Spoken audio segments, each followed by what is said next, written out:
again to Quick Trivia with Mike, right here on ECTV, the weekly game show where we pose a series of questions to you. You provide some answers by contacting me up in my office, and the winner gets a bottle of wine. What could be more fun? I hope you're enjoying it. I know I am. Every week we ask you 3 questions. We also reveal the answers to the previous week's questions. I hope you also listened to the music that we played when we came into the show today. If you didn't catch it, we'll be replaying portions of that music at the end of the show as well. We have 3 questions that we pose to you. If we have a tie with 2 or more residents calling in or sending a note to me with the exact same number of answers correct, identifying that bumper music is the tiebreaker. So pay close attention when we exit. I'm Mike Brever. I'm your host to this show. And once again, we show it twice a week at 11 o'clock and at 2 o'clock on Fridays. I hope you're having a good time with it. Let's get right into our questions, shall we? Last week we went off on a series of topics. We were talking about Gilligan's Island. We were talking about sports logos. We also talked a little bit about elevators and tall buildings. Let's start off with our Gilligan's Island question, shall we? We pointed out to you that Gilligan's Island ran from 1964 to 1967. There were a lot of oddities about Gilligan's Island, which we pointed out. Season 1 was in black and white. Seasons 2 and 3 were in color. If you look at the opening credits when they're singing that song, sit right back and you hear a tale. There's a caption of the SS Minnow as it's leaving port, and there's a flag at half-staff visible in the background. The pilot and that opening sequence was filmed in November of 1963. That flag was at half-staff because of the assassination of John F. Kennedy. Lots of other little trivia items we talked about last week related to Gilligan's Island, but one of them in particular was our quiz question for the week. The SS Minnow, where does it get its name from? Well, the answer is a little bit convoluted. The executive producer of the show, Sherwood Schwartz, was not a very big fan of the head of the FCC at that time, the Federal Communications Commission. The head of the FCC had actually made a statement that TV was a vast wasteland. Now, you know Sherwood Schwartz was very, very popular and very famous for the situation comedies that he did and the lighthearted entertainment. Gilligan's Island was just one of them. He took great umbrage at the comment that TV is a vast wasteland. The SS Minnow is a takeoff, a lighthearted jab at the head of the FCC, a gentleman by the name of Newton Minow. Newton Minow was the head of the FCC at that time, and he wasn't very fond of situation comedies and lighthearted programs. And so Sherwood Schwartz was taking a lighthearted jab at him with that. The SS Minnow is named after him. Now normally, there's initials preceding the word. In this case, it's SS, the SS Minnow. If it were a Navy ship, it would be USS, United States ship. If it is a British ship, it would be HMS, either His Majesty's ship or Her Majesty's ship. This is the SS Minnow. SS really doesn't stand for anything in any Navy's jargon. It does, however, in the world of Sherwood Schwartz. SS are the initials of Sherwood Schwartz. So it's the SS Minnow, SS for Sherwood Schwartz, and Minnow for Newton Minow. And that's where the name comes from. A lighthearted jab even in the very beginning of Gilligan's Island.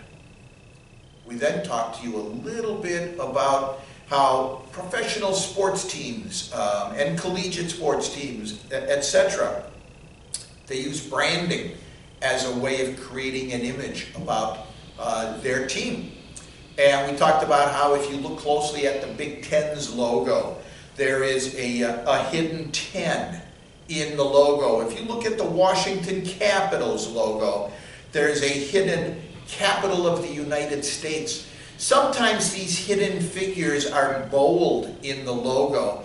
Sometimes they are the dark area between bold areas. That is in fact the case with the Big Ten. Their 10 isn't prominent because 10 is part of the logo. It's the space between letters in the logo, and if you look closely, you'll see it. Well, we asked you specifically about this logo right here, the Minnesota Twins. We told you that there was a hidden message in the logo of the Minnesota Twins. We had several different types of answers come in, but if you look closely, it's plain as day and you cannot miss it. You'll see underlined W-I-N in the word twins.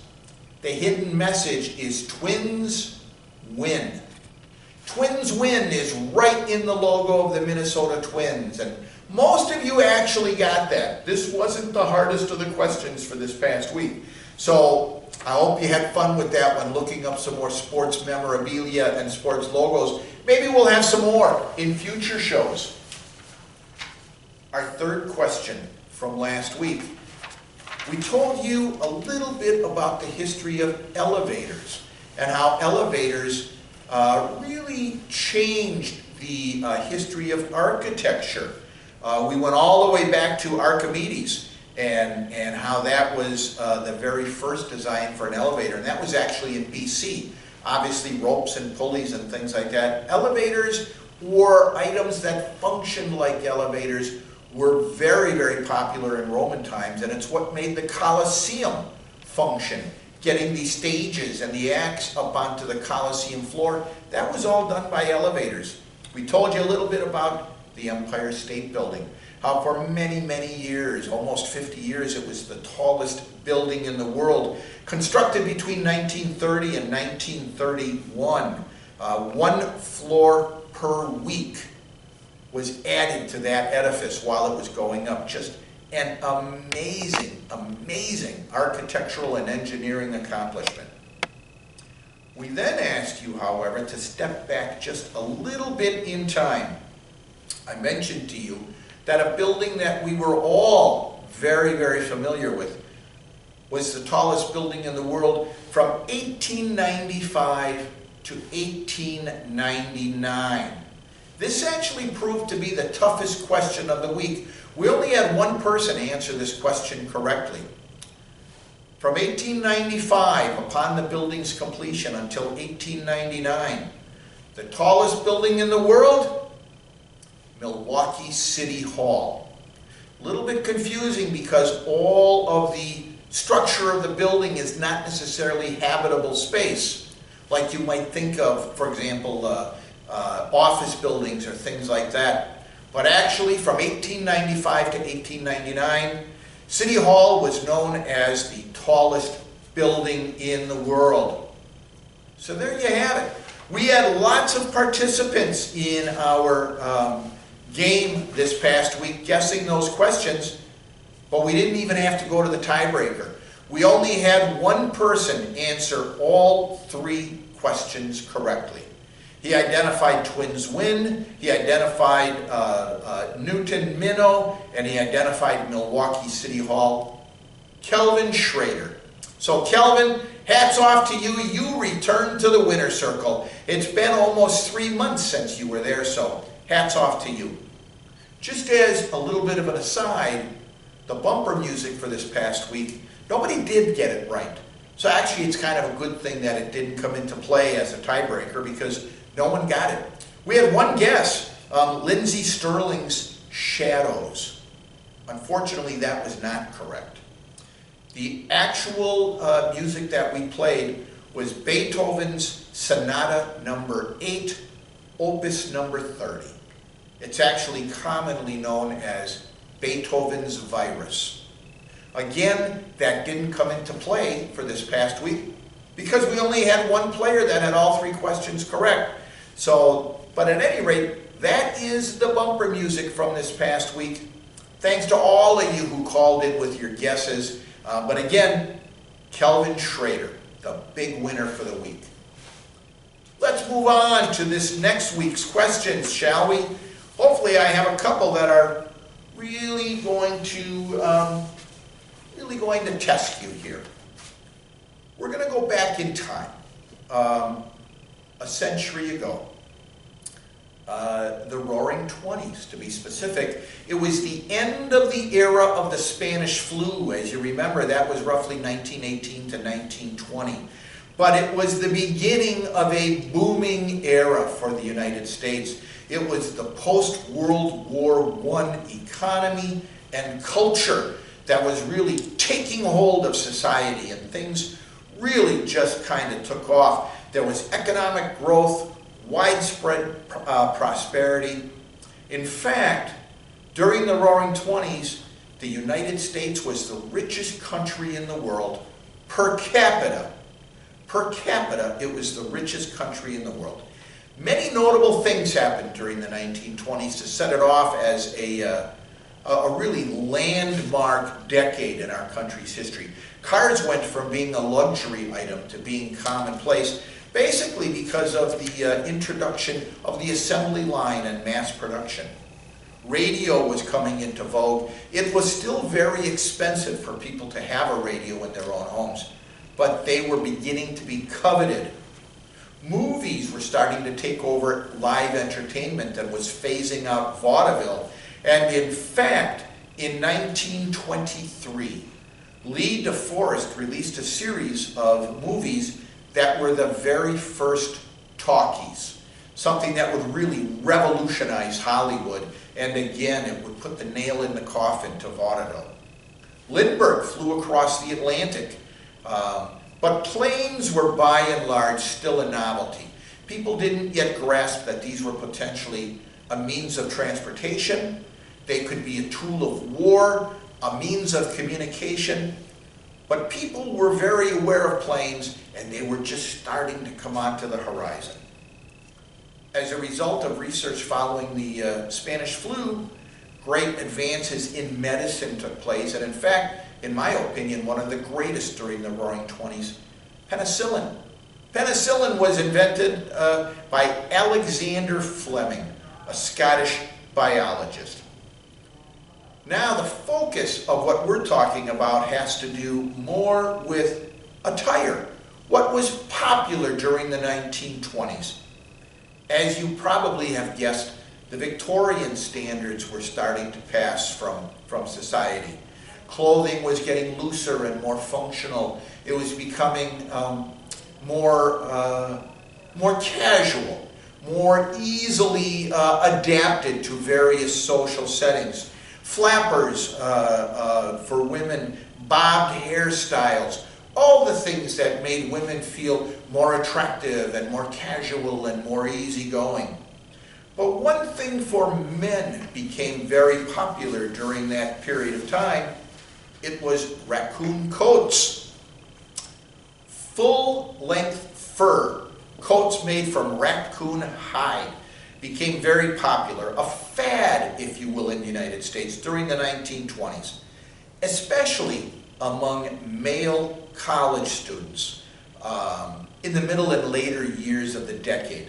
The raccoon coats were very popular. You even saw a lot of Hollywood celebrities wearing raccoon coats as a fashion statement. Popular artist James Van Der Zee put raccoon coats into a lot of his paintings, which ended up on the cover of the Saturday Evening Post, especially towards the latter half of the decade. In fact, George Olsen made a very, very popular recording in 1928 titled "Doin' the Raccoon." From every college campus comes the cheer, "Oi, oi, the season for the raccoon coat is here, my boy," etc., etc. However, like all good things, this fad died out, and very quickly it became a dying thing. You didn't see men wearing raccoon coats in the 30s and the 40s. However, these raccoon coats in a different fashion statement, made a return in the 1950s. In fact, in the latter half of the 1950s, over 2 million of these raccoon coats were acquired and converted into a different clothing item. What was that clothing item that was made from the raccoon coats of the 20s? That is question number 1, a resurgence of raccoon attire. Our second question delves a little bit with calendars. And I'm going to tell you right off the bat, this is the Gregorian calendar that we're talking about. Specifically, 2020 is a monumental year for many, many reasons. It's a leap year. This is that day or that year when we add a day in the month of February to equalize the calendar. We do that once every 4 years because actually the world does not revolve around the sun in 365 days with 24 hours in a day.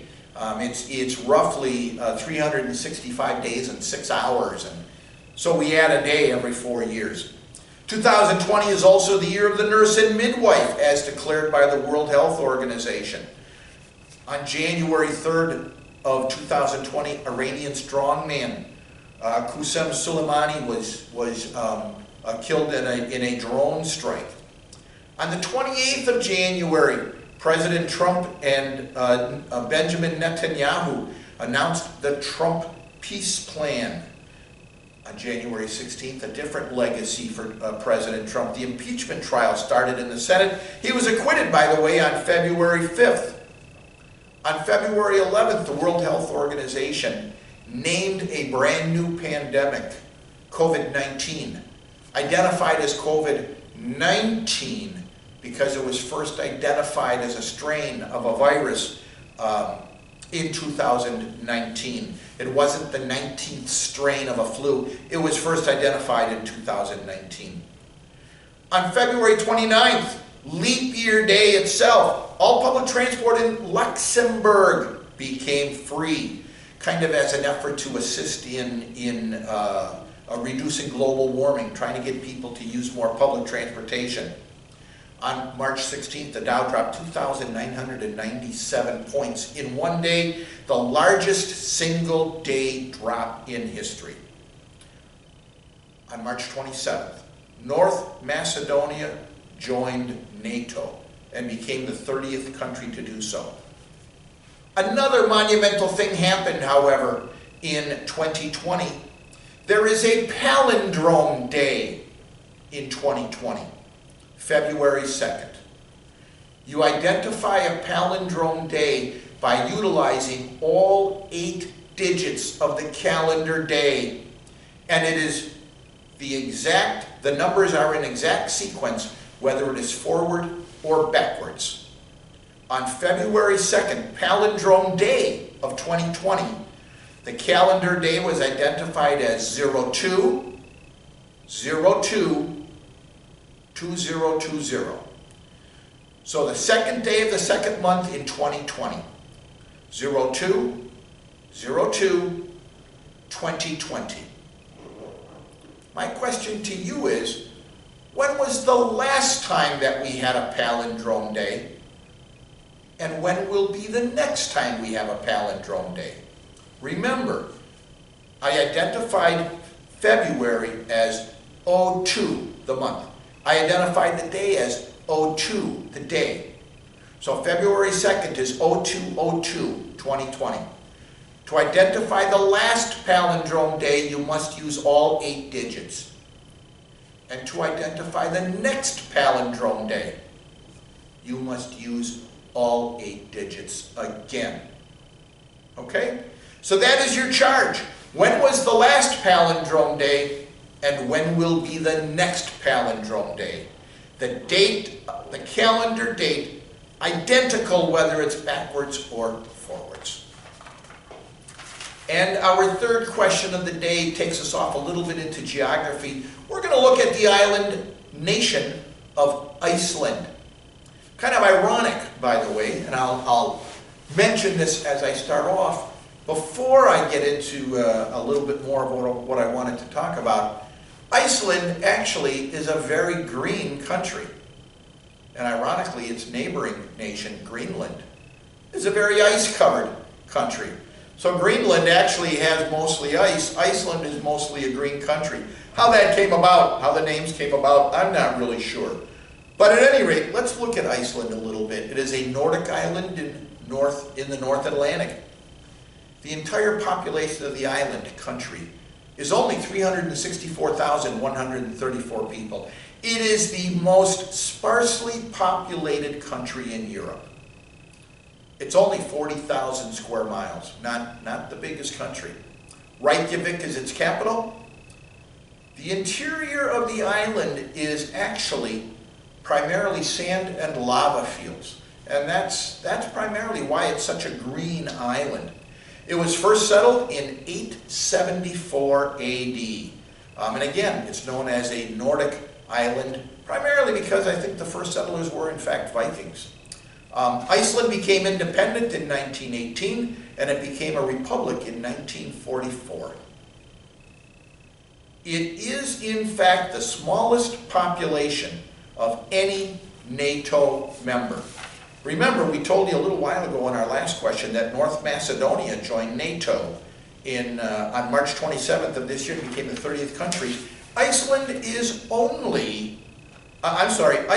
also a NATO member, but it is noted as a NATO member for two things. First of all, it has the smallest population, and it is the only NATO member that does not have a standing army. My third question today has to do with another thing that Iceland does not have. It is the only country in the world without a particular pest. What is that pest that it does not have on its shores? There you have it. Those are our three questions for today. A little bit of a geography quiz for you about Iceland. We talked about 2020 having a palindrome day in the calendar year. And we talked a little bit about the Roaring Twenties and the special attire, very popular in the Roaring Twenties, raccoon coats. Come up with the answer to those three questions and you could be our winner. How do you get those questions in and become our winner? Well, you get the answers to me, of course. Again, you can call me at 963-8425 or you can email me at mbraver@eastcastleplace.com. You didn't get those written down fast enough? That's all right. Just call the front desk. Ask Famata or ask Lila or ask anybody that's there to get Mike Brever's email address or phone number, and they'll be happy to give it to you. The third thing you can do, and I've had a couple people do this recently, my office is right across from the boardroom on the second floor of the Contemporary building. That's actually right down from the beauty salon or the country store. You can slide the answers under my desk if you want. So those are the ways that you can get me the answers. Or you can go to the front desk, write your answers out, and ask Lila or Famata to put the answers in my mailbox. I'll be sure to get them that way as well. Get me the answers by noon on Monday, and you will be the winner of next week's liquid beverage, which I am sure you will enjoy. So there you have it. That's this week's Quick Trivia with Mike. On behalf of all of us here at ECTV, and especially our station management, Tyler Gudex, our president, Laura Wengler, our general manager, Scott McFerrin, our producer, Cooper Ledvina, our artistic director, and I must pay special tribute to Scott McFerrin. He's not just the producer here at ECTV, he's the producer of Quick Trivia with Mike as well. Everything that goes on behind the scenes is done by Scott, and in fact, he actually selects the music that we play at the beginning and the end. So he's one of my edit content directors as well. I also had two very special people help me this week. They were content editors this week. Cooper Ledvina, who's my artistic director, also assisted me in identifying questions this week. And one of your neighbors, Helen Houston. She was very instrumental in getting me some questions this week. So my thanks to Cooper and to Helen. There you have it. That's our show for the week. Once again, I'm Mike Breeder, the host of Quick Trivia with Mike. Until next week when I see you again, I ask you to please stay safe, be smart, and please be patient. We will all be able to celebrate that wonderful East Castle Place hospitality once again. Until next week, I'm Mike Breeder. Have a great week.